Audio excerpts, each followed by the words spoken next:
ನಾವು ಪೇರೆಂಟಿಂಗ್ ಕುರಿತಾದಂತಹ ಒಂದಿಷ್ಟು ಸರಣಿ ಎಪಿಸೋಡ್ಸನ್ನು ಮಾಡಿದ್ವಿ.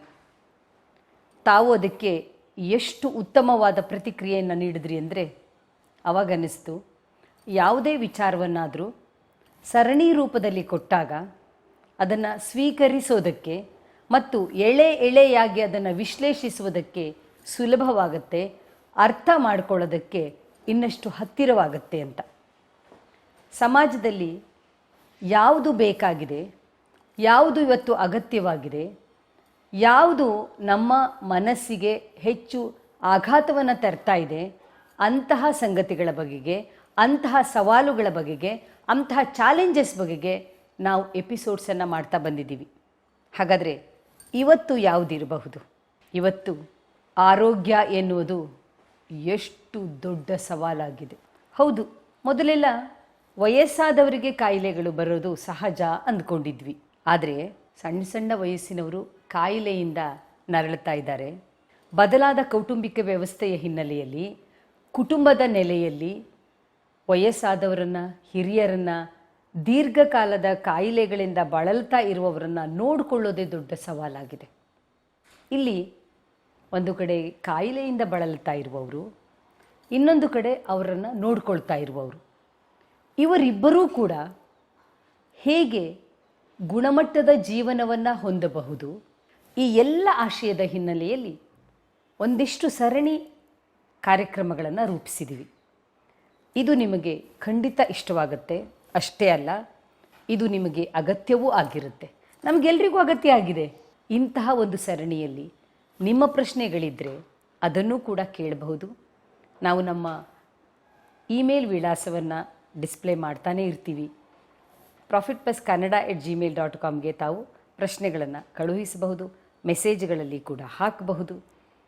ಮುಖ್ಯವಾಗಿ ಗುಣಮಟ್ಟದ ಜೀವನಕ್ಕೆ ಯಾವುದೇ ರೀತಿಯ ತೊಂದರೆ ಆಗದ ಹಾಗೆ ಹೇಗೆ ಬದುಕಬಹುದು ಎನ್ನುವುದನ್ನು ಅರ್ಥ ಮಾಡಿಸೋದು ಮತ್ತು ನಮ್ಮ ಈ ಎಲ್ಲ ಅರಿವೇ ಔಷಧವಾಗುವಂತಹ ಒಂದು ಬಹುದೊಡ್ಡ ಕೊಡುಗೆಯೊಂದು ಸಿಗಬೇಕು ಅನ್ನೋದೇ ನಮ್ಮೆಲ್ಲರ ಆಶಯ. ಎಂದಿನಂತೆ ಡಾಕ್ಟರ್ ಉಷಾ ವಸ್ತಾರೆಯವರು ನಮ್ಮ ಜೊತೆಗಿದ್ದಾರೆ. ಯಾವುದು ದೀರ್ಘಕಾಲದ ಕಾಯಿಲೆ, ಯಾವುದು ಅಲ್ಪಾವಧಿಯ ಕಾಯಿಲೆ, ಯಾಕೆ ಇವೆರಡರ ವಿಂಗಡಣೆ ಮುಖ್ಯವಾಗುತ್ತೆ? ಓ, ಕಾಯಿಲೆ ಬಗ್ಗೆ ಮಾತಾಡ್ತಾರಾ? ಬೇಡಪ್ಪ ಅಂದ್ಕೋತೀರಿ. ಕಾಯಿಲೆ ಬಗ್ಗೆ ಮಾತನಾಡ್ತಾ ಇಲ್ಲ. ಕಾಯಿಲೆಯ ಸ್ವರೂಪವನ್ನು ಅರ್ಥ ಮಾಡಿಕೊಳ್ಳುವುದರ ಮೂಲಕ ಕಾಯಿಲೆಗೆ ಒಳಗಾಗುವವರ ಮನಸ್ಥಿತಿಯನ್ನು ಅರ್ಥ ಮಾಡಿಸೋದೇ ನಮ್ಮ ಆಶಯ. ಬರೇ ಕಾಯಿಲೆಗೆ ಒಳಗಾಗುವವರ ಮನಸ್ಥಿತಿ ಒಂದೇ ಅಲ್ಲ, ಕಾಯಿಲೆಗೆ ಒಳಗಾಗುವವರನ್ನ ನೋಡ್ಕೊಳ್ತಾ ಇರುವವರ ಮನಸ್ಥಿತಿಯ ಬಗೆಗೂ ನಾವು ಯೋಚನೆ ಮಾಡಬೇಕಾಗಿದೆ. ಅಂತಹ ಒಂದು ಪ್ರಯತ್ನವೇ ಈ ಸರಣಿಯಾಗಿದೆ. ನೀವು ಹೇಳಿದ್ರಿ ದೀರ್ಘಕಾಲದ ಕಾಯಿಲೆ ಅಂತ. ಹಾಗಂದ್ರೆ ಏನು ದೀರ್ಘಕಾಲದ ಕಾಯಿಲೆ ಅಂದರೆ? ಇನ್ನೊಂದು ಥರ ಕಾಯಿಲೆನೂ ಇರಬೇಕಲ್ಲ, ಅದೇನು ಅನ್ನೋದನ್ನು ನೋಡೋಣಂತೆ. ನಾವು ಇಂಗ್ಲೀಷಲ್ಲಿ ಹೇಳೋದಾದರೆ ದೀರ್ಘಕಾಲದ ಕಾಯಿಲೆನ ಕ್ರಾನಿಕ್ ಇಲ್ನೆಸ್ ಅಂತ ಹೇಳ್ತೀವಿ. ಅದಕ್ಕೆ ವಿರೋಧವಾಗಿ ಇನ್ನೊಂದು ಅಕ್ಯೂಟ್ ಡಿಸೀಸಸ್, ಅಕ್ಯೂಟ್ ಇಲ್ನೆಸ್ ಅಂತ. ಫಸ್ಟು ಈ ಎರಡು ದೀರ್ಘಕಾಲದ ಕಾಯಿಲೆ ಅಥವಾ ಕ್ರಾನಿಕ್ ಆ್ಯಂಡ್ ಅಕ್ಯೂಟ್ ಇಲ್ನೆಸ್ ಏನು ಅಂತ ಫಸ್ಟ್ ತಿಳ್ಕೊಂಡಾಗ ಈ ಉತ್ತರ ಸಿಗೋದು ಸುಲಭ ಆಗತ್ತೆ. ಈ ಫಸ್ಟ್ ಭಾಗದಲ್ಲಿ ಅಕ್ಯೂಟ್ ಇಲ್ನೆಸ್ ಅಂದರೆ ಏನು, ಕ್ರಾನಿಕ್ ಇಲ್ನೆಸ್ ಅಂದರೆ ಏನು ಅಂತ ಅರ್ಥ ಮಾಡ್ಕೊಳ್ಳೋಣಂತೆ. ಅಕ್ಯೂಟ್ ಇಲ್ನೆಸ್ ಅಂದರೆ ಬೇಗ ವಾಸಿಯಾಗುವಂಥ ಕಾಯಿಲೆಗಳು. ಏನು, ಇಟ್ ಕುಡ್ ಬಿ ಇನ್ಫೆಕ್ಷನ್ ಇರಬಹುದು, ಅಥವಾ ಏನೋ ಒಂದು ಕಾಲು ಮೂಳೆ ಮುರಿತು, ಅದು ಒಂದು ಫ್ಯೂ ವೀಕ್ಸೋ ಫ್ಯೂ ಮಂತ್ಸೋ ಆಗುತ್ತೆ, ಅದು ಸರಿ ಹೋಗ್ಬೋದು. ಅಥವಾ ಒಂದು ಸಮ್ ಟೈಪ್ ಆಫ್ ಸರ್ಜರಿ ಇರಬಹುದು, ಅದರಿಂದ ಗುಣಪಡಿಸುವಂಥದ್ದು. ಇವಾಗ ಇಟ್ ಕುಡ್ ಬಿ ಟಾನ್ಸಿಲೈಟಿಸ್ ಆದರೆ ಟಾನ್ಸಿಲ್ಸ್ನ ತೆಗೆದಾದ್ಮೇಲೆ ಸರಿ ಹೋಗಬಹುದು, ಗುಣ ಆಗೋಗ್ಬಿಡುತ್ತೆ, ಟಾನ್ಸಿಲೆಕ್ಟಮಿ ಅಂತ ಹೇಳ್ತೀವಿ. ಅಥವಾ ಅಪೆಂಡಿಕ್ಸಲ್ಲಿ ಇನ್ಫೆಕ್ಷನ್ ಆಗಿದ್ದರೆ, ಇನ್ಫ್ಲಮೇಷನ್ ಆಗಿದ್ದರೆ ಅಪೆಂಡೆಕ್ಟಮಿ ಅಂತ ಹೇಳ್ತೀವಿ, ಅದನ್ನು ತೆಗೆದುಬಿಟ್ರೆ ಸರಿ ಹೋಗ್ಬಿಡುತ್ತೆ ಅಂತ. ಇದನ್ನೆಲ್ಲ ನಾವು ಅಕ್ಯೂಟ್ ಇಲ್ನೆಸ್ ಅಂತ ಕರಿಬಹುದು. ಹಾಗೆ ನೋಡಿದ್ರೆ ಪೂರ್ಣ ವಾಸಿ ಆಗೋ ಅಂಥ ಕಾಯಿಲೆಗಳು ಅಂದರೆ ಅಕ್ಯೂಟ್ ಇಲ್ನೆಸಸ್ ತುಂಬ ಕಡಿಮೆ ಸುಧಾ. ಇದು ನಾವು ಹಿಂಗೆ ಹೇಳಿದ್ರೆ ನಮ್ಗೆ ಆಶ್ಚರ್ಯ ಆಗ್ಬೋದು. But there are very few illnesses that can be completely cured.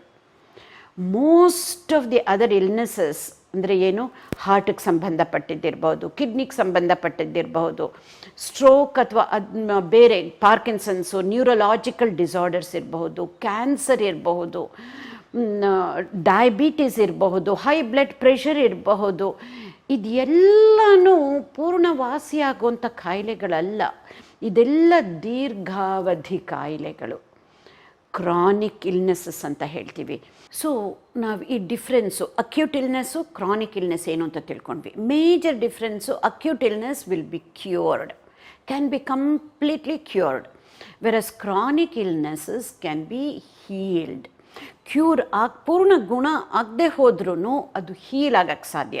ಅಂದರೆ ಹೀಲ್ ಅಂದರೆ ಏನು, ದೈಹಿಕವಾಗಿ ಇರಬಹುದು, ಮಾನಸಿಕವಾಗಿ, ಎಸ್ಪೆಷಲಿ ಮಾನಸಿಕವಾಗಿ ಹೀಲ್ ಆಗುವಂಥದ್ದು ತುಂಬ ತುಂಬ ಇಂಪಾರ್ಟೆಂಟು.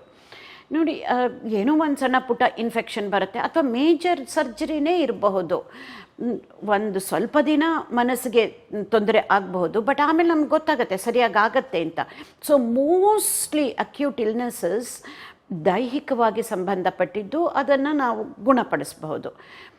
ತಕ್ಕ ಮಟ್ಟಿಗೆ ಮಾನಸಿಕವಾಗಿ ಕೆಲವ್ರಿಗೆ ಅಫೆಕ್ಟ್ ಆದ್ರೂ ಅದು ಗುಣ ಆದಮೇಲೆ ಮತ್ತೆ ಮುಂಚಿನ ಥರನೇ ಆಗಿಬಿಡ್ತಾರೆ. ವೆರಸ್ ಕ್ರಾನಿಕ್ ಇಲ್ನೆಸ್ಸಲ್ಲಿ ಬರೀ ದೈಹಿಕವಾಗಿ ಅಲ್ಲ, ಮಾನಸಿಕವಾಗಿ, ಸಾಮಾಜಿಕವಾಗಿ, ಆಧ್ಯಾತ್ಮಿಕವಾಗಿ ಎಲ್ಲ ಸ್ತರಗಳಲ್ಲೂ ಈ ಕ್ರಾನಿಕ್ ಇಲ್ನೆಸ್ ಅಫೆಕ್ಟ್ ಆಗುತ್ತೆ. ಇದನ್ನು ನಾವು ಅರ್ಥ ಮಾಡಿಕೊಂಡು ಹೀಲಿಂಗ್ ಅಂದರೆ ಕೆಲವು ಸಲ ದೈಹಿಕವಾಗಿ ಪೂರ್ಣ ಹೀಲ್ ಆಗದೇನೂ ಇರಬಹುದು, ದೈಹಿಕವಾಗಿಕ್ಕಿಂತ ಹೆಚ್ಚು ಮಟ್ಟಿಗೆ ಮಾನಸಿಕವಾಗಿ, ಸೋಷಿಯಲಿ, ಸಾಮಾಜಿಕವಾಗಿ, ಸ್ಪಿರಿಚುವಲಿ, ಆಧ್ಯಾತ್ಮಿಕ ದೃಷ್ಟಿಯಿಂದ ಹೀಲಾದಾಗ ನಾವು ಆ ರೋಗನ ಇಟ್ಕೊಂಡು ಕೂಡ ಪೂರ್ಣ ಗುಣ ಆಗಲ್ವಲ್ಲ. ರೋಗ ನಮ್ಮ ಜೊತೆನೇ ಇರುತ್ತೆ ನಾವು ಕೊನೆ ಉಸಿರಿರೋ ತನಕ, ಬಟ್ ಅದು ಇಟ್ಕೊಂಡು ನಾವು ಮುಂಚಿಂದ ಹೆಂಗಿದ್ವೋ ಅದಕ್ಕಿಂತ ಬೆಟರ್ ಪೀಪಲ್ ಆಗೋ ಸಾಧ್ಯತೆ ಇದೆ. ಇದು ಬಹಳ ಮುಖ್ಯ. ಈ ಒಂದು ಕಾನ್ಸೆಪ್ಟ್ ಅರ್ಥ ಮಾಡಿಕೊಂಡ್ರೆ ಆ ಸೆಕೆಂಡ್ ಪಾರ್ಟ್ಗೆ ಹೋಗ್ತೀವಿ. ನೀವು ಹೇಳಿದ್ರಿ ಈ ರೋಗಗಳು ಬಂದರೆ ಖಿನ್ನತೆ, ಬೇಸರ, ದುಃಖ ಎಲ್ಲ ಬರುತ್ತೆ. ಅದನ್ನು ಬಿಟ್ಟು ಹೆಂಗೆ ಗೆಲುವಿನ ಕಡೆಗೆ ಹೋಗ್ಬೋದು ಅಂತ ಈ ಎರಡನ್ನು, ಸೆಕೆಂಡ್ ಆ್ಯಂಡ್ ಥರ್ಡ್ ಪಾರ್ಟನ್ನು ಒಟ್ಟಿಗೆ ಸೇರಿಸಿ ಅದನ್ನು ಹೇಳ್ತೀನಿ. ಸಾಧ್ಯನಾ ಗೆಲುವಾಗಿರೋಕ್ಕೆ? ಸಾಧ್ಯನಾ ನಾವು ಅನುಭವಿಸ್ತಾ ಇರುವಾಗ ಕಾಯಿಲೆನ ದೈಹಿಕವಾಗಿ, ಮಾನಸಿಕವಾಗಿ ಎಲ್ಲಾದರೂ ಗೆಲುವಾಗಿ ಇರೋಕ್ಕೆ ಸಾಧ್ಯನಾ ಅಂತ ನೋಡಿದಾಗ ಖಂಡಿತವಾಗಿ ಸಹಜವಾಗಿ ಹೇಳುವ ಉತ್ತರ ಅಂದರೆ ಖಂಡಿತ ಸಾಧ್ಯ ಇಲ್ಲ. ಅದು ಹೆಂಗೆ ಸಾಧ್ಯ? ನಾವೇನು ಯೋಗಿಗಳ ಹಂಗಿರೋಕ್ಕೆ, ಎಲ್ಲ ಕಷ್ಟಪಟ್ಕೊಂಡು ಗೆಲುವಾಗಿರೋಕ್ಕೆ ನಾವೇನು ಯೋಗಿಗಳ, ಸನ್ಯಾಸಿಗಳ ಅಂತ ತಕ್ಷಣ ಬರುತ್ತೆ. ನಿಜ, ತಕ್ಷಣ ಗೆಲುವಾಗಿರೋಕ್ಕಾಗಲ್ಲ. ಬಟ್ ನಾವು ಉತ್ಸುಕತೆಯಿಂದ, ಗೆಲುವಿನಿಂದ, ದುಃಖನ ಬಿಟ್ಟು ಎಷ್ಟು ಸಾಧ್ಯವೋ ಅಷ್ಟು ಸುಖದಿಂದ ಇರಲೇಬೇಕು. ಯಾಕೆಂದರೆ ಇದು ದೀರ್ಘಾವಧಿ ಕಾಯಿಲೆ. ನಮಗೆ ಕೊನೆಗೆ ಉಸಿರು ಇರೋ ತನಕನೂ ಆ ಕಾಯಿಲೆ ಜೊತೆಗೆ ನಾವು ಸಂಬಂಧ ಬೆಳೆಸ್ಕೊಂಡು ಇರಲೇಬೇಕಲ್ಲ. ಹಾಗಾದಾಗ ಅದು ಹೇಗಿರೋದು? ಅಲ್ಲಿಗೆ ಬರುತ್ತೆ. ಅದು ಹೇಗೆ ಇರೋದು ಅಂತಂದರೆ ಅಲ್ಲಿ ಒಂದು ದೃಷ್ಟಿಕೋನದ ಬದಲಾವಣೆ ಬೇಕೇ ಬೇಕಾಗತ್ತೆ. ಏನು ದೃಷ್ಟಿಕೋನದ ಬದಲಾವಣೆ ಅಂದರೆ, if you change the way you look at things, the things you look at will change.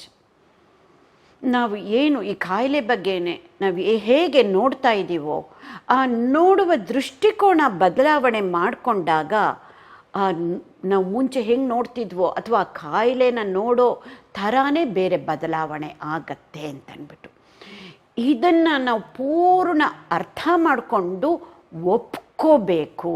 ಇದನ್ನು ಒಪ್ಕೊಳ್ಳೋ ತನಕ ನಾವು ಸುಖವಾಗಿ, ಗೆಲುವಾಗಿ, ಉತ್ಸುಕತೆಯಿಂದ ಇರೋದಕ್ಕೆ ಸಾಧ್ಯವಿಲ್ಲ. ಕೆಲವು ಸಲ ಕಾಯಿಲೆ ಇರಲಿ, ಕಾಯಿಲೆ ಇಲ್ಲದೆ ಇರಲಿ, ಮಾನಸಿಕವಾಗಿ ಎಷ್ಟೊಂದು ತೊಂದರೆಗಳು ಬರುತ್ತಲ್ಲ ಪರಸ್ಪರ ಸಂಬಂಧಗಳಲ್ಲಿ. ಈ ಹೊರಗಡೆ ನಾವು ಆಚೆ ಹೋಗಿ ಕೆಲಸ ಮಾಡುವಾಗ, ಬೇರೆಯವ್ರ ಜೊತೆಗೆ ಹೋಗಿ ಮಾಡುವಾಗ ಎಷ್ಟೊಂದು ಮಾನಸಿಕವಾಗಿ ತೊಂದರೆ ಆಗತ್ತಲ್ಲ. ಎಲ್ಲದಕ್ಕೂ ಒಂದೇ ಒಂದು ಮಂತ್ರ ಅಂತಂದರೆ ದೃಷ್ಟಿಕೋನದ ಬದಲಾವಣೆ.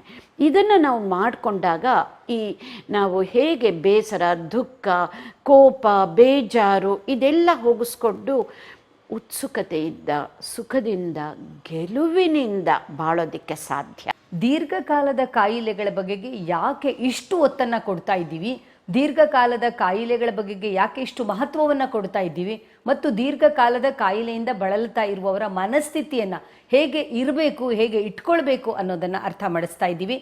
ಇದು ಸರಣಿ ಕಾರ್ಯಕ್ರಮ. ಹಾಗಾಗಿ ಇನ್ನು ಮುಂದಿನ ದಿನಗಳಲ್ಲಿ ಹಂತ ಹಂತವಾಗಿ ಇದನ್ನು ಅರ್ಥ ಮಾಡ್ಕೊಳ್ಳೋಣ. ಭರವಸೆ ಬದುಕು ಬದಲಾಗೋದಕ್ಕೆ ತೆರೆದ ಬಾಗಿಲು.